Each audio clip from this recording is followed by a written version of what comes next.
Somnolente hébétude d'Anton Tchekhov. Audience du tribunal d'arrondissement.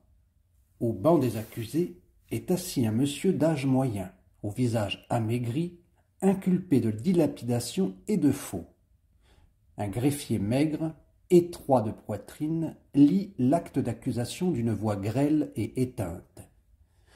Il ne tient compte ni des points ni des virgules, et sa lecture monotone ressemble à un bourdonnement d'abeilles ou au murmure d'un ruisseau.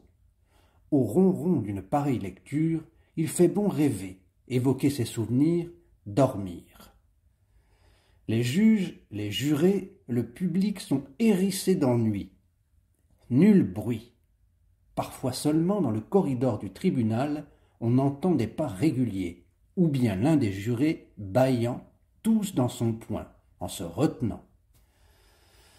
Le défenseur, sa tête bouclée appuyée sur sa main, somnole doucement. Au bourdon du greffier, ses idées ont perdu leur suite et vagabondent. Tout de même, songe-t-il, en levant ses paupières alourdies, que cet huissier a un grand nez. Fallait-il que la nature gâtât ainsi une figure si intelligente? Si les gens avaient des nez de 2 ou 3 toises, on en serait embarrassé. Il faudrait agrandir les maisons. L'avocat secoue la tête comme un cheval qu'une mouche pique, et continue à penser. À présent, que fait-on chez moi? À pareille heure, d'habitude, ma femme, ma belle-mère, les enfants, tout le monde est à la maison. Les petits, Kolka et Zinka, sont pour sûr maintenant dans mon cabinet. Kolka, debout sur le fauteuil, la poitrine appuyée contre la table, dessine sur mes papiers. Il a déjà dessiné un cheval à museau pointu, avec un point en guise d'œil, un homme aux bras étendus et une petite maison de travers. Zinka aussi est près de la table. Elle allonge le cou pour tâcher de voir ce que son frère a dessiné. « Dessine papa, lui demande-t-elle. Kolka entreprend mon portrait. Il a déjà dessiné un bonhomme, il ne reste qu'à lui ajouter une barbe noire. Et me voilà au naturel. Puis Kolka se met à chercher des images dans le code. Et Zina arrange la table. Elle aperçoit la sonnette. Elle sonne. Elle voit l'encrier, il faut qu'elle y mouille son doigt. Si l'un des tiroirs est ouvert, il faut qu'elle y farfouille. Tout à coup, l'idée d'être des Indiens envahit les 2 enfants, et en même temps, celle qu'il peut très bien se cacher des ennemis sous ma table. Tous 2 se fourrent sous la table et crient, piaulent, s'y amusent jusqu'à ce que la lampe ou un vase tombe. Aïe! Et maintenant aussi, la nourrice marche sans doute gravement au salon avec notre 3e œuvre. Cette 3e œuvre braille sans cesse. D'après les contes de Kopelov, d'Atchkassov, de Zimakovski et de Madame Tchikine, bourdonne le greffier, les intérêts n'ont pas été payés et la somme de 1425 roubles 41 kopecks a été ajoutée au reliquat de 1883. Les pensées de l'avocat continuent à vaguer. Et peut-être à la maison dîne-t-on déjà, songe-t-il. Il y a à table ma belle-mère, ma femme Nadia, son frère Vassia et les enfants. Le visage de belle-maman reflète, comme de coutume, la préoccupation stupide avec une expression de dignité. Nadia, maigre, déjà flétrie, mais le teint encore idéalement blanc et transparent, est à table avec la mine d'avoir été forcée de s'y asseoir. Elle ne mange rien et a l'air malade. Le souci est répandu sur son visage comme sur celui de sa mère. Et il y a de quoi. Elle a sur les bras les petits, la cuisine, le linge de son mari, les invités, les mythes des pelisses, l'entretien des relations, le piano. Que de devoirs. Et en fait, combien peu de travail. Nadia et sa mère ne font absolument rien. Si par désœuvrement elles arrosent les fleurs ou, pour se distraire, se disputent avec la cuisinière, elles en gémissent de fatigue 2 jours de suite et parlent alors de travaux forcés. Mon beau-frère Vassia mâche lentement et se tait d'un air morne parce qu'il n'a eu aujourd'hui qu'un 1 en latin. C'est un garçon tranquille, prévenant, reconnaissant. Mais il use tant de souliers, de pantalons et de livres que c'en est affreux. Les enfants font certainement des caprices. Ils demandent du vinaigre et du poivre, se plaignent l'un de l'autre, laissent sans cesse tomber leur cuillère. Rien que d'y penser, la tête tourne. Belle-maman et ma femme sont de sévères observatrices du bon ton. Dieu vous garde de mettre les coudes sur la table, de tenir votre couteau dans votre poing ou de manger avec. Et que les domestiques ne s'avisent pas de présenter les plats du côté droit, mais bien du côté gauche. Tous les mets, y compris le jambon au petit pois, sentent la poudre de riz et les bonbons acidulés. Tout est mauvais, fade, misérable. Pas l'ombre de bonne soupe aux choux et de gruau que je mangeais quand j'étais garçon.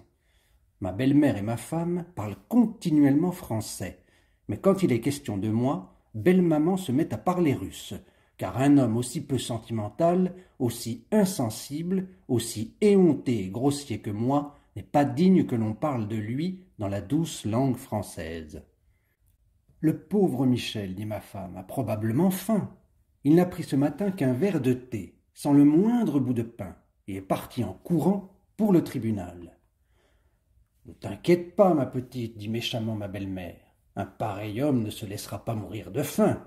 Il a déjà, je parie, été 5 fois à la buvette. On en a organisé une au tribunal, et l'on demande toutes les 5 minutes au président de faire une suspension. Après dîner, belle-maman et ma femme parlent de réduire les dépenses. Elles calculent, inscrivent et trouvent au bout du compte que les dépenses se sont monstrueusement accrues. On fait venir la cuisinière, on recompte avec elle, on lui fait des reproches. Une dispute commence pour 5 kopecks. Larmes, paroles venimeuses. Puis, on fait les chambres, on change les meubles de place, et tout cela par pur désœuvrement. L'assesseur de collège Tcherepkov a déclaré, bourdonne le greffier, que bien qu'on lui ait envoyé l'avis numéro 811, il n'a pourtant pas reçu les 46 roubles 2 kopecks qu'il devait recevoir, ce qu'il a immédiatement déclaré. Lorsqu'on réfléchit, raisonne et pèse tous les détails, continue à penser l'avocat, les bras vous tombent et l'on envoie tout au diable.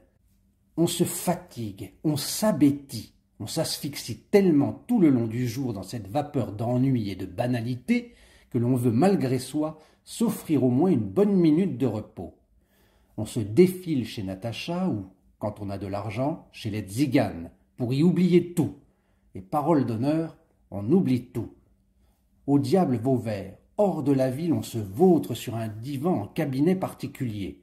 Les Asiatiques chantent, sautillent, beuglent, et on se sent l'âme toute retournée par la voix de cette fascinante, terrible et enragée Glacha la Tzigane, douce, gentille, merveilleuse Glacha. Quelles dents, quels yeux, quel dos! Et le greffier bourdonne, bourdonne, bourdonne toujours. Dans les yeux de l'avocat, tout commence à se fondre et à danser. Les juges et les jurés se replient sur eux-mêmes, le public papillote. Le plafond s'abaisse et remonte. Les pensées dansent aussi et enfin rompent leur fil. Nadia, belle-maman, le long nez de l'huissier, le prévenu, Glacha, tout danse, vire et s'enfuit loin, loin, loin. C'est bon, murmure doucement l'avocat en s'assoupissant. C'est bon, on s'étend sur le divan et tout est confortable. Tiède, Glacha chante. Un dur appel retentit. Monsieur le défenseur. Tout est bien. Tiède, ni belle-mère, ni nourrice, pas de soupe qui sent la poudre de riz, Glacha est bonne, gentille. Le même appel se répète. Monsieur le défenseur. Le défenseur tressaute et ouvre les yeux. Glacha la tzigane le regarde tout droit, fixement de ses yeux noirs. Ses lèvres succulentes sourient. Sa belle figure bistrée rayonne. Stupéfait, incomplètement réveillé, croyant à un rêve ou à une apparition, l'avocat se lève lentement et, bouche bée, regarde la tzigane.